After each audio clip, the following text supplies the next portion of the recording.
Tout le monde, j'espère que vous allez bien. Alors la vidéo d'aujourd'hui est sur la clavicule.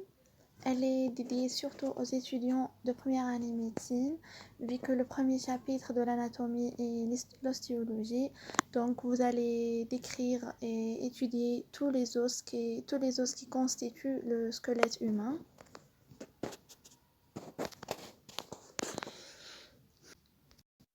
Le membre supérieur est constitué de 5 os: la clavicule, l'omoplate, l'humérus, radius et ulna plus les os de la main. Aujourd'hui, on va détailler la clavicule. La clavicule est un os long en forme d'un S allongé. Il est pair, c'est-à-dire il y en a deux clavicules, une clavicule droite et une clavicule gauche, une clavicule de chaque côté. Asymétrique, c'est-à-dire si on coupe la clavicule en deux, les deux parties vont pas être symétriques.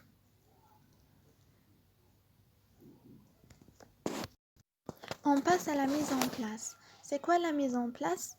D'abord, la mise en place, c'est l'ensemble des critères qui nous permettent de différencier un os droit d'un os gauche, c'est-à-dire savoir l'orientation de l'os. La mise en place de la clavicule va nous permettre de différencier une clavicule droite d'une clavicule gauche. Alors, la mise en place de la clavicule, l'extrémité volumineuse, elle est interne. Voilà l'extrémité volumineuse. Elle est interne. Alors que l'extrémité aplatie, elle est externe. Externe ou bien interne? Interne, c'est en dedans, c'est-à-dire elle est rapprochée à l'axe médian du corps. Alors que latérale, c'est éloigné de l'axe médian du corps. Je vais vous montrer avec un schéma. Supposons que ça, c'est notre corps. Voilà l'axe médian du corps. C'est l'axe qui divise ou bien l'axe qui coupe le corps en deux parties égales. Voilà médial. C'est rapproché à l'axe médian du corps, alors que latéral, c'est éloigné de l'axe médian du corps.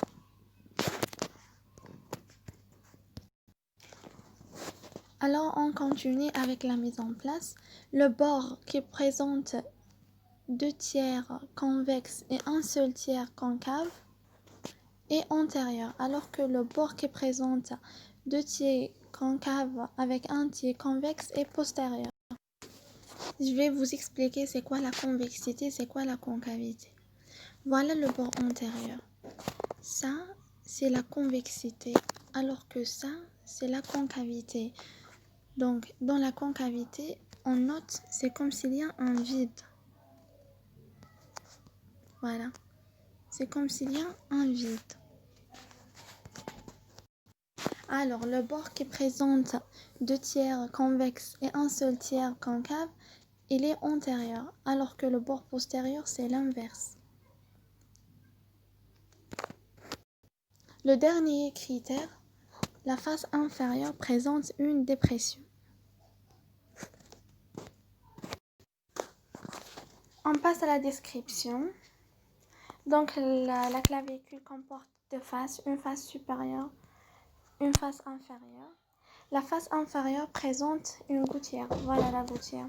Gouttière ou bien dépression, c'est comme un canal ou bien un enfoncement dans l'os. C'est l'inverse d'une saillie. Saillie, c'est comme les tubercules, les tubérosités. Voilà. Donc voilà la gouttière de ce clavier. Elle présente la tubérosité costale, tubercule conoïde et la ligne trapézoïde. Ces différents tubercules donnent l'insertion aux muscles, aux ligaments, etc. On passe à l'articulation. La clavicule s'articule en dedans avec le sternum. Voilà le sternum.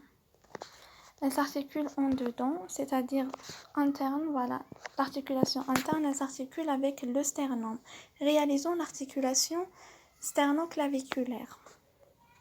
Alors que latéralement ou bien en dehors, elle s'articule avec l'acromion de la scapula.